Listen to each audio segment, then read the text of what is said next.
Laura und Ben diskutieren, ob Hunde oder Katzen die besseren Haustiere sind. Nicht viel bessere Begleiter als Katzen? Ich bin überzeugt, dass Hunde treuer sind. Ehrlich gesagt bevorzuge ich Katzen. Ich finde, sie sind unabhängiger und nicht so zeitaufwendig. Das ist mir wichtig. Das kann sein, aber glaubst du nicht, dass Hunde eine intensivere Beziehung zum Menschen aufbauen? Nichts geht über einen Hund, der einen fröhlich begrüßt. Das stimmt zwar, doch man sollte nicht verkennen, dass ein Hund viel Verantwortung bedeutet. Man muss mehrmals täglich Gassi gehen. Zweifelsohne ist ein Hund zeitaufwendig.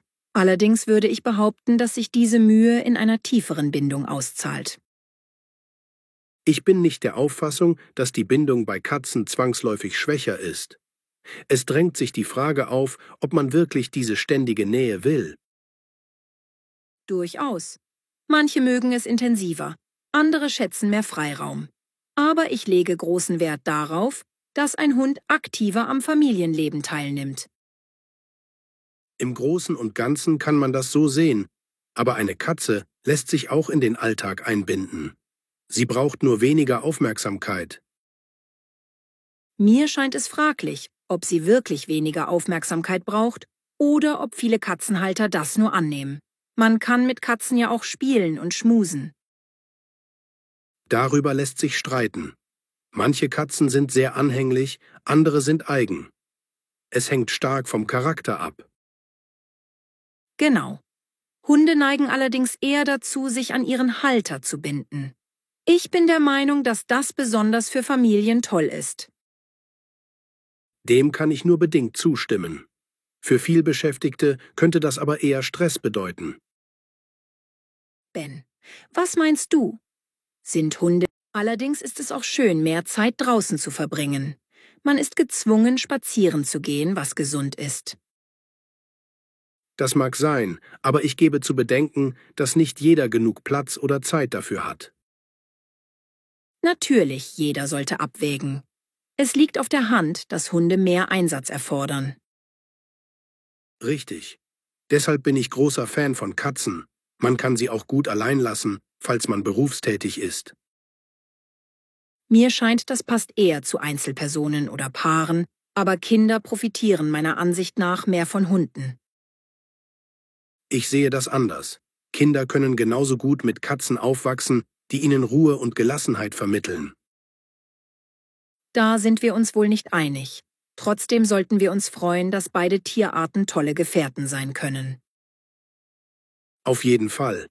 Jeder hat seine Vorlieben. Manchmal kommt es auf den Lebensstil an. So ist es. Ich bleibe bei meiner Liebe zu Hunden, du bei deiner Vorliebe für Katzen. Ganz genau. Hauptsache, die Tiere werden artgerecht gehalten und respektiert. Da stimme ich dir zu. Ein Hund oder eine Katze zu haben, ist immer eine Verantwortung. Kein Zweifel. Wer sich ein Tier anschafft, sollte gut überlegen, was besser passt. Damit sind wir uns einig, auch wenn wir unterschiedliche Favoriten haben. Jana und Tom diskutieren, ob es besser ist, Filme im Kino oder zu Hause zu sehen. Tom, wie denkst du darüber, dass immer mehr Leute Filme nur noch zu Hause schauen? Ich finde, das Kinoerlebnis ist unersetzlich. Ehrlich gesagt genieße ich es, Filme zu Hause zu schauen. Es ist bequemer und man spart Geld. Das stimmt zwar, aber glaubst du nicht, dass der Wow-Effekt im Kino, die große Leinwand, der Sound, etwas Einzigartiges ist? Mag sein, doch es drängt sich die Frage auf, ob jeder dieses Eventgefühl braucht. Manche wollen einfach Ruhe und keine anderen Zuschauer. Wesentlich ist, dass man manche Filme besser auf der großen Leinwand erlebt. Nichts geht über einen Blockbuster im Kino. Es liegt auf der Hand, dass das bei Actionfilmen beeindruckend sein kann. Aber ich gebe zu bedenken, dass Tickets und Snacks teuer sind. Kein Zweifel, Kino hat seinen Preis. Andererseits empfinde ich das als Teil des Gesamterlebnisses. Man geht bewusst aus. Ich bin nicht der Auffassung, dass man dafür immer das Haus verlassen sollte. Heimkino mit guter Technik kann ähnlich intensiv sein.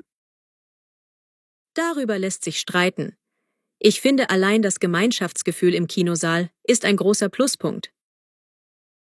Mir scheint, das ist Geschmackssache. Man sollte auch nicht verkennen, dass Streaming es ermöglicht, jederzeit zu pausieren. Im Großen und Ganzen verstehe ich das.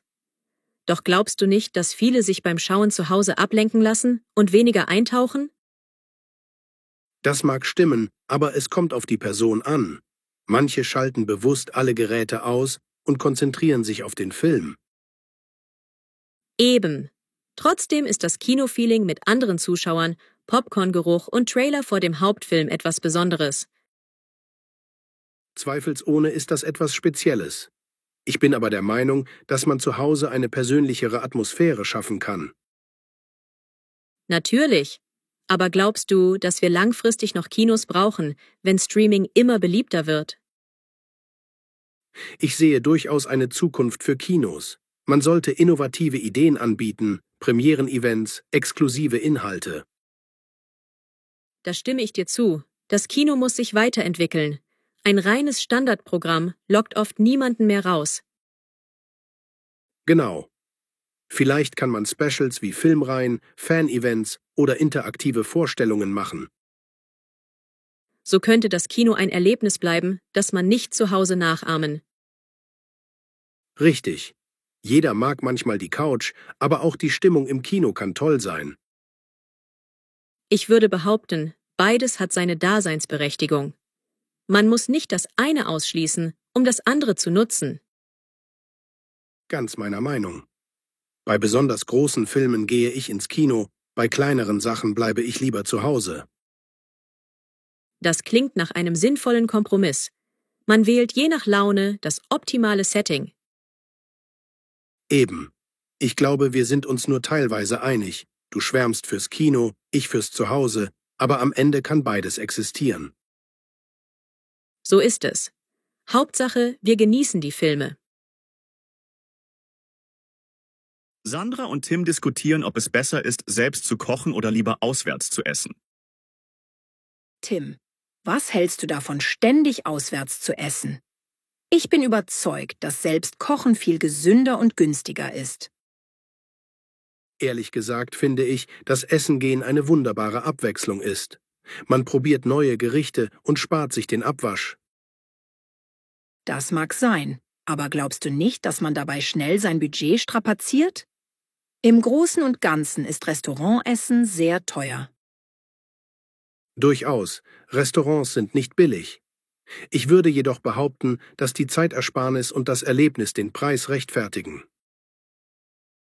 Zweifelsohne ist es bequem, aber man sollte nicht verkennen, dass viele Restaurants viel Fett und Salz verwenden. Das ist nicht immer gesund. Da hast du einen Punkt. Andererseits kann man auch in guten Lokalen ausgewogene Gerichte bekommen. Es liegt auf der Hand, dass man nur das richtige Restaurant wählen muss. Wesentlich ist, dass man selbst weiß, was in den Speisen steckt. Beim Selberkochen hat man alles unter Kontrolle. Kein Zweifel, man kann frische Zutaten nehmen. Allerdings sehe ich ein Problem. Nicht jeder hat die Zeit, täglich zu kochen. Genau. Zeit ist knapp. Trotzdem kann man vorkochen oder einfache Rezepte nutzen. Man muss nicht jeden Tag aufwendig kochen. Ich bin nicht der Auffassung, dass das für jeden praktikabel ist. Manche Leute haben lange Arbeitszeiten und sind abends erschöpft. Natürlich, das kommt auf den Lebensstil an. Aber glaubst du nicht, dass man beim Kochen zu Hause auch entspannen kann? Man baut Stress ab. Es drängt sich die Frage auf, ob Kochen wirklich entspannend ist oder eher anstrengend. Ich fühle mich nach der Arbeit oft zu müde. Mag sein. Doch wenn man es zur Routine macht, geht es leichter von der Hand. Man sollte zumindest am Wochenende kochen, um Vorräte zu haben. Das klingt nach einer guten Idee. Trotzdem würde ich behaupten, dass Essen gehen eine gesellschaftliche Komponente hat, die Kochen nicht ersetzt. Durchaus. In Gesellschaft essen kann man aber auch zu Hause. Man lädt Freunde ein und hat einen schönen Abend. Da stimme ich dir zu. Aber in einem Restaurant herrscht oft eine besondere Atmosphäre, die man zu Hause nicht immer hinbekommt.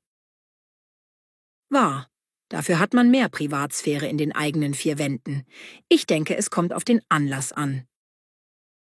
Genau, manchmal will man sich einfach bedienen lassen.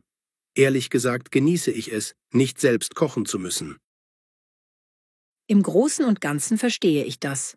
Aber glaubst du nicht, dass man sich zu sehr daran gewöhnt und dann gar nicht mehr kochen lernt? Das kann passieren, wenn man ständig nur auswärts isst. Aber ich würde behaupten, die meisten halten eine Balance. Mir scheint, du willst deinen Restaurantbesuch nicht aufgeben. Ich bleibe dabei, dass selber Kochen gesünder und günstiger ist. Das sehe ich anders. Für mich ist Essen gehen ein kleines Highlight im Alltag, auch wenn es etwas mehr kostet.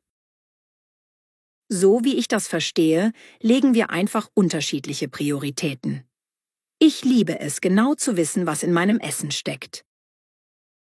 Absolut, das ist ein gutes Recht.